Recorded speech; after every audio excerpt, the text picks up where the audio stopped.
Imagine this. You're sitting alone in a quiet room. No sound, no movement.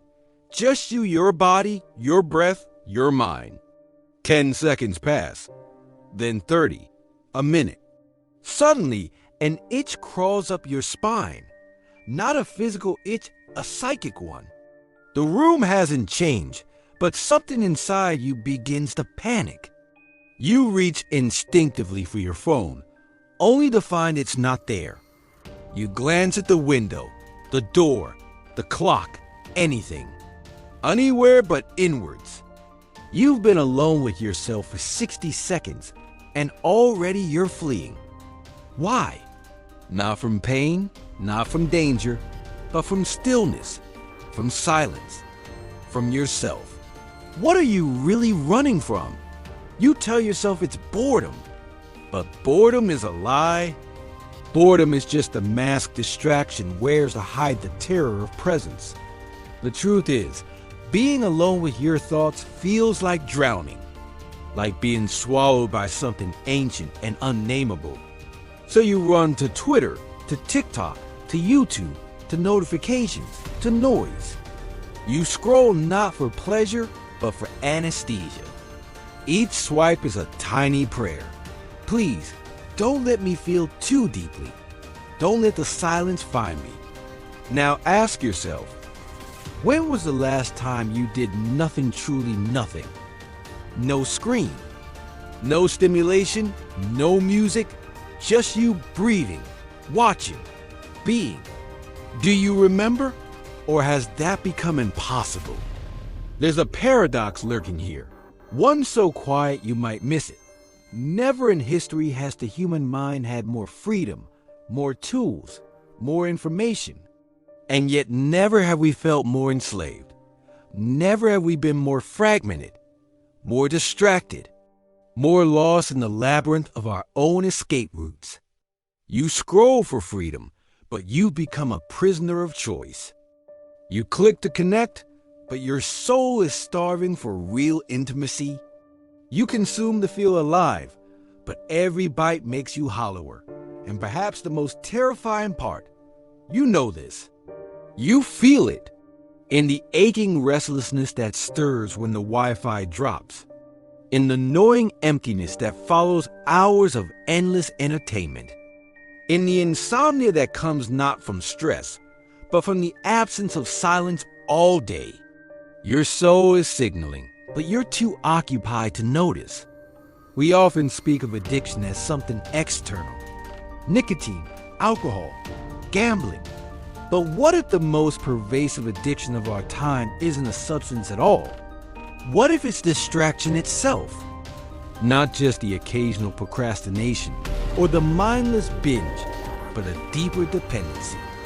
A dependency wired into our very sense of self. A reflex so automatic, so normalized, we no longer question it. You're not just using distractions, they're using you. What if the real reason you check your phone isn't because anything new has happened, but because you have ceased to feel new? What if you've mistaken stimulation for meaning? What if the flood of images, memes, opinions, outrage, and dopamine hits isn't expanding your consciousness, but collapsing it? Here's the secret no one wants to admit. Distraction feels good not because it gives us pleasure, but because it protects us from pain, from truth, from the terrifying task of self-confrontation. In a world trained to celebrate constant motion, stillness becomes the enemy. But what if stillness isn't your enemy at all? What if it's the doorway? And now, the great question emerges, one that pierces deeper than any productivity tip or digital detox guide ever could. What is so unbearable about reality that you feel the need to constantly flee it? Let that question hang. Feel it echo. Because until you confront that, no app blocker, no minimalist phone, no morning routine will save you. You see, this is not about time management. This is about soul management. It's not just that your attention is scattered. It's that your identity is being eroded. you're not losing time to distraction. You're losing yourself. And if you dare sit in that room in that stillness, in that silence for long enough, you might begin to see it. Not all at once, but in flickers, in tremors. The contours of something ancient beneath the static, a presence you've forgotten. A voice that has waited patiently beneath every scroll, every playlist, every buzz. And that voice is not digital. It is you. But before you can hear it, truly hear it, you must understand what made you deaf to it in the first place. Not just technologically, psychologically, philosophically, spiritually. What if your addiction to distraction isn't a personal flaw, but a symptom of something deeper, a design flaw in the modern soul? Let's go further. Let's tear the mask off. Let's examine the root. Because the real enemy isn't your phone. The real enemy is what you're avoiding. We've been trained to blame the tools, our phones, our apps, the endless notifications, as if we were passive victims of some evil technological sorcery. But the screen is not the serpent. It is only the mirror. And when you stare into that mirror long enough, what it reflects is not the device, but the deep fractures within your own psyche. The problem begins far before the invention of the smartphone. It begins with a question as old as human consciousness. How do we face the unbearable weight of existence? Distraction, you see, is not a modern invention. It is an ancient defense mechanism. What's new is its intensity, its velocity, its inescapability. But its roots run deep, tangled in the subterranean architecture of the human soul. Carl Jung called it the shadow, the part of the psyche we reject, repress, or exile. All the uncomfortable truths, unprocessed griefs, unresolved questions, and unfulfilled longings that we cannot bear to acknowledge. And the more we turn away from these parts of ourselves, the more we must create noise to drown them out. So distraction is not random. It is strategic. It is the psyche's desperate attempt to protect us from our own depths. But here's the trap. What begins as protection becomes prison. Nietzsche once warned that man does not strive for happiness. Only the Englishman does that. What he meant was this: we are not wired merely for pleasure. We are wired for meaning, for purpose, for suffering that makes sense. And when we lose that sense of meaning, when life feels like an endless series of empty motions, we don't descend into chaos immediately. We first descend into numbness. We lose the ability to sit with stillness, because stillness reveals the absence of depth. We fill the silence because silence reveals the absence of self. And so, distraction becomes a substitute for meaning. We create 1,000 digital rituals to cover the fact that our ancient soul has been severed from its source. We check, swipe, refresh, scroll not for stimulation, but for avoidance.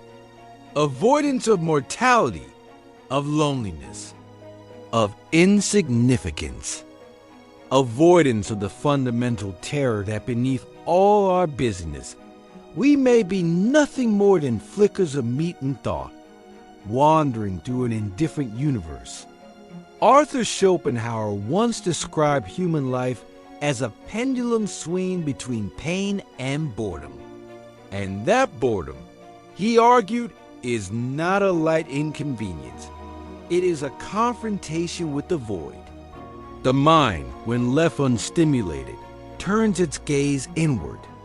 And what it finds there is often unbearable, unprocessed trauma, unrealized potential, questions we don't know how to answer. So what do?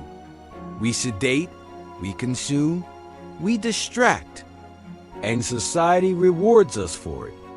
The more distracted we are, the more easily controlled, the more predictable, the more docile.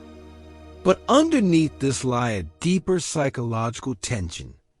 Distraction is not just a symptom, it is also a rebellion. A rebellion against the absurdity of a world that demands attention without offering substance. Against systems that feed us quantity while starving us of quality. Against expectations that hollow us out in the name of productivity, profit, and performance. Jean-Paul Sartre said, "Man is condemned to be free." That is, we are forced to choose, to define ourselves in a world without given meaning. And most of us cannot bear that freedom. So we run not to freedom, but from it, into the arms of distraction.